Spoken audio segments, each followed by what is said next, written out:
Well, viewers, today we are going to discuss economy of Pakistan once again. Welcome. Today we will discuss importance of economy, an overview on Pakistan's economy, challenges to Pakistan's economy, and solutions to how it can be improved. So, economy is an indicator of development and sustainability, as we all know, and an important segment of any of the countries' uh, progress or development. So, a good the country has a good economy. It ensures a better chances of its survival and development and development. So, if we understand the cycle and the system of economics, we can better understand how to manage our money and society. So, economy basically it is for to run the society, and if a state manages well, so it can make its people's life more better. So if you look at the overview of the Pakistan's economy, Pakistan from day one, Pakistan starts in a crisis when it been divided from the India. Uh, so 30 million people at a time, income of 100 US dollars, agriculture encountered for almost 50% of turnover, hardly manufacturing. As all industries were located in India and Pakistan felt a lot of pressure at that time, so there was no any industry in Pakistan. Even they felt the pressure of migrants and many more issues related to by which Pakistan suffered at that time. So therefore, it was unable to feed the 30 million people and was dependent mostly on imports from the USA. Simply, we can say that Pakistan joined the US camp for to feed its people instead of the later invitation from Soviets. From there on, Pakistan has come a long way and feeding more than 22 crore people here in Pakistan. Uh, Agriculture is the main field of Pakistan, is the main industry by which it can feed its people. Its textile and its industry and its dairy industry over the producing more producing areas of for Pakistan, which Pakistan is thinking about it, how it can they can be improved more. Uh, manufacturing industry now account for 25% of Pakistan's income. Manufacturing and industry sector. So when you call there is not a single industry with its name at the time of the partition. There was no industry at the time of it. So look there and we were all I think the justification of Pakistan in terms of betterment of economic conditions for Muslims is very strong. So but we have not lived up to the our potential. We can do much better than this state Pakistan can do. The people can hopefully that the government can do more better and improve this percentage. There we are lagging behind. Pakistan is lagging. Uh, it's a long story that from the day one. Uh, in 1969, Pakistan exports manufacturing goods was higher than the combined exports of Indonesia, Malaysia, Philippines, and Thailand.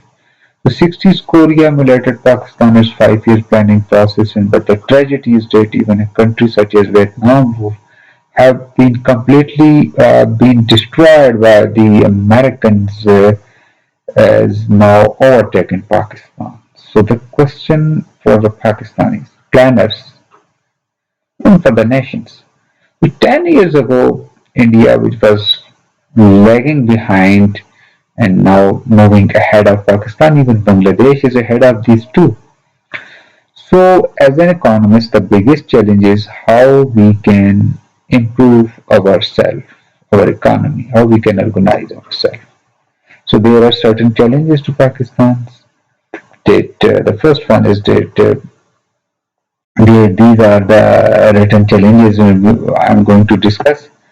That we consume more and save less. We are going towards the trade deficit side. Still, out of every 100 rupees of our national income, we consume 85 rupees and saves only 15%. So this is our level with how we are saving. Pakistan's saving rate is 6%. We need at least more than 20% investment rate to grow, and we can't rely on domestic savings. Your savings rate should be at least the standard is 25% at least. India's rate of saving is 34%, whereas China's is more than it, that is 50%. We import more and export less. We are exporting 2 to 3, I think, the commodities, the goods, whereas we are importing a lot of things. So till now, 80% of our imports were financed by our export earnings. So this ratio has come down to only 50%. It may go up to 60%, but a gap of 40 financing needs in order to keep it the import level still exists. We have to change the attitude of performing the imported goods in order to fill the gap between our imports. And so we need to grow more. We need to export more and more things to earn more and more money from the international trade market so that we can come out from this death sort of track from which we hope that we can come out from that and we can improve by more and more exports. So we should consider our those areas by which we can improve. Like we should focus on more and more on our agriculture sectors, and in agriculture sector there are certain goods by which we can earn more. Government spends more than it earns as revenues. Obviously, Pakistan's government takes away 20% of national income as its own, and 80% left in the private sector, and 20% heads of the government is spent on defense, debt servicing, development, education, health, general administration, etc. The revenue generated is only 15% of the GDP at its best. And our states 12 to 13% out of the every 1 rupee of income received by Pakistani on average taxpayer is only 9 paisas, and 91 paisas remain with the individual. So this is the level that we are spending more and earning uh, is equal to zero in a sense. And 78 Pakistan's fiscal deficit were more than 7%, which means that its income 13% GDP expenditure were 20%. Therefore, fiscal deficit to be financed from somewhere. So how do you finance them? How you do? Again, go bang the external doors and want for the international donation. So Pakistan comes under the pressure again by this. So the financing provided by the State Bank of Pakistan is dangerous because it creates a high inflation in the country, and which is injurious to the middle class, middleman. 2 or 3 days I listened from Pakistani political analyst that Pakistani's middleman is playing a crucial role. So those earning fixed wages and salaries, and therefore there is an uproar in the country. If the inflation rates goes up, so 99 our debt to GDP was 100%, which is that the entire national income was pledged as debt. So Pakistan is why below the norm for developing in the norm for developing countries. So many people say that defense takes a lot of government. So there is a hard debate on this area that most of the money has been utilized on the defense taken by the military from the the government expenditure, and the fact is that defense expenditure is only 20% of the government expenditure and is only 4% of GDP, and is not such a large expenditure as compared to the debt servicing, which is 7 to 8% of the GDP. It reaches alarming term and almost 40% of the government expenditure. Therefore, government has to contain its fiscal deficit by raising revenues. So, government in the last I will discuss that what should government do, but the government at the moment is under the pressure of this sort of fiscal deficit, and it can improve by making revenue. It can generate revenue to overcome that very problem. Our share in the world trade is shrinking. That we are not in a pace to come up with the international market. That in 19 Pakistan's share was 0.2% in the world trade. So this is very meager one. That after 20 years it has come down to 0.12% in a very buoyant world economy. So world trade has been growing faster as compared to the world output. So India on against Pakistan, the same period had doubled its share from zero point 0.7 to 1. So the digit is 1 as compared to Pakistan 0.12%, 0.12% or 12%. So India shooted as against Pakistan that it from 0.7 to 1.4. So Pakistan is going the other way, and that is the reason why exports imports imbalance is increasing. All Pakistan's exports are to be few markets: the USA, EU, and the Middle East. So Pakistan should what they should do. They should look for the for the international market, for the other market, for the rest of the areas to sell their products. That is the solution of this important challenge. We badly lag in social indicators. Now, this is another area where Pakistan is lagging behind. It's one of the most glaring weakness. Countries like Pakistan that should have had fast indicators on literacy. Infant mortality rates are being high, and access to water supply is very important area, and people are wanting for this.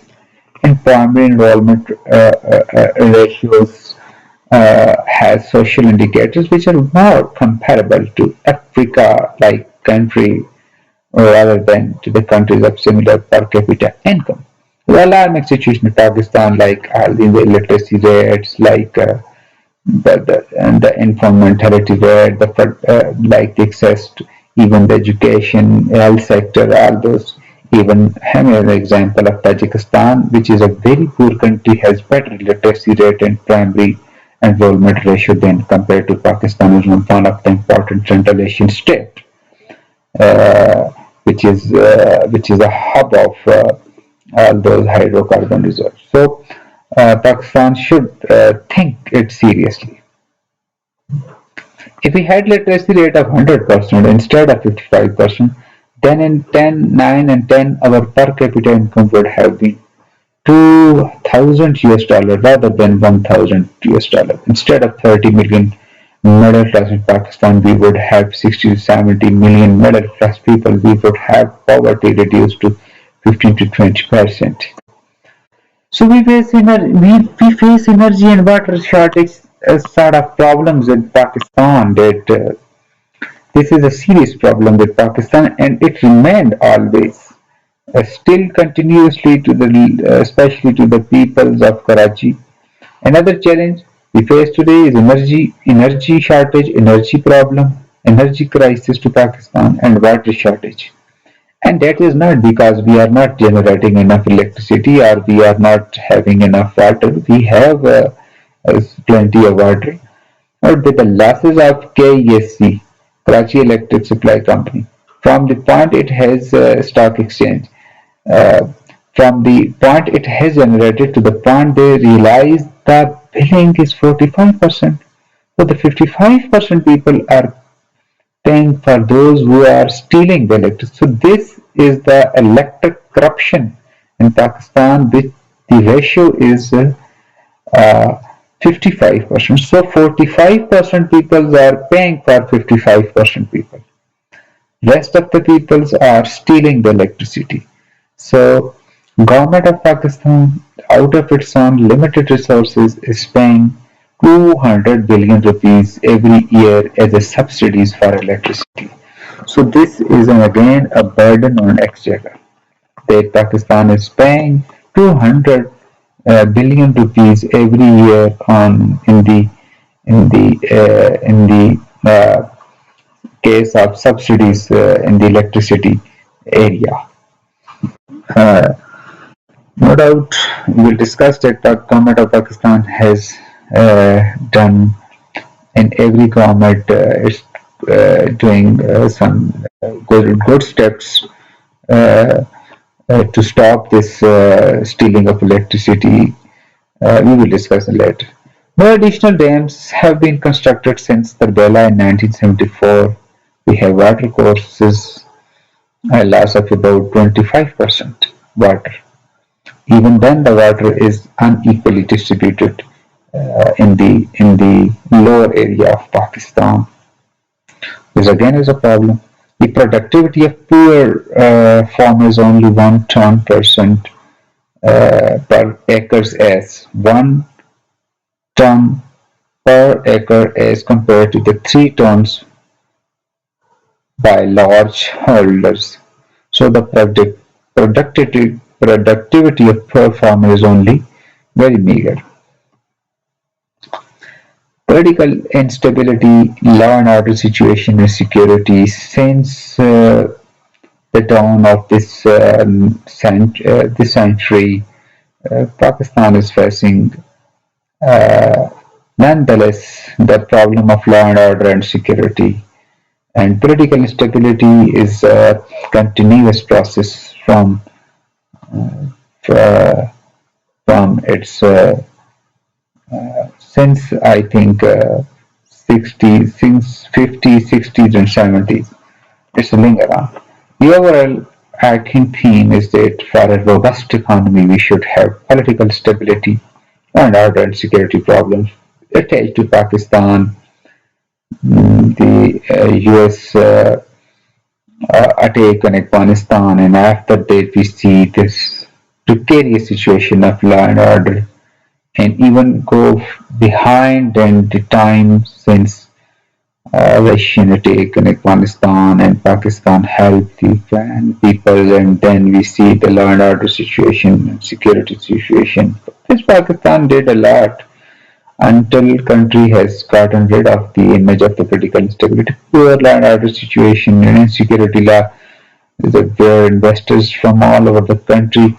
Now we are looking some awful signs that 3 to 4 days before that the American investors met Pakistani officials to to make investment in Pakistan. The hopeful news, but from there is a large gap of that investors fled away from Pakistan and hesitate to invest, so will not be able to make any progress in this country.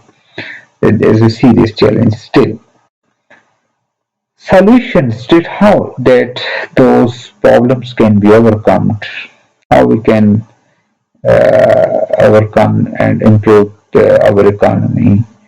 A lot has been written, and more the theorists, the economists, the political thinkers have, have been written and talked. But I will focus only some points in this area. Maybe some point being left. Change in national psyche and mindset. The first thing is that this is an important psychological treatment that we should change the psyche of both the ruler and the ruled. We as a nation are too much negative oriented and too much uh, cynical, where we find everything wrong in this country, that everyone is following the other one, that the country is going in a wrong direction. To some extent, we have listened that the country should not be created, this and that. So unless we change our mindset, and unless everybody who is doing what he is supposed to do carries out his tasks with very with a very sincerity and honestly, so I don't think that we will be suffered. We are not going to go anywhere. We will live here. We are the in, we are the inhabitant of this land. We created this land for ourselves, so we must fight for this land. So this land is the only solution of uh, our future designs. So here the intellectuals should change the psyche of the nation, people's mindset themselves. Media is muddying the water by their sensational stories and inviting so-called experts who contribute in projecting negative thinking and negative national psyche. So unless we have a positive can-do mentality, it will be difficult to progress. There are no shortcuts available. So the media, not only the media, but all the rest of the forums like academia, like many other forums, on each and every forum, we should project the morale in the people that that we can do a lot. But we should come up with those stories by which we can improve the morale of the people, morale of the workers, even in every segment of the nation. Building up of human capital. There is no substitute to building up human capital. Private sector, public sector, NGOs, local communities, philanthropists, etc., all have to put their hands on deck and participate in making sure that every child goes to school, education is compulsory, the literacy rate should be calmed down, every high school graduate has some technical and vocational skills or goes for higher education. So there should be no brain drain in Pakistan. The people should work inside Pakistan. All the areas should be improved and should cooperate with each others. Unless we build up a human capital for the want of what building of capital, we are just going to be left behind because the world economy is going to be a knowledge-based economy, and Pakistan lags behind other countries in this, in the institutions wise or infrastructure wise or incentive wise for human capital formation, but we have no choice but to accelerate the pace to catch up with others. We should compete with the other nations so that we can compete and compete our enemy. So we should do what? We should build of human capital, and for this we should improve all the sectors, all the areas like institutions, like infrastructures, and like other areas. So students, I hope that you understand these points, and the rest would be discussed in any other slide. Thank you.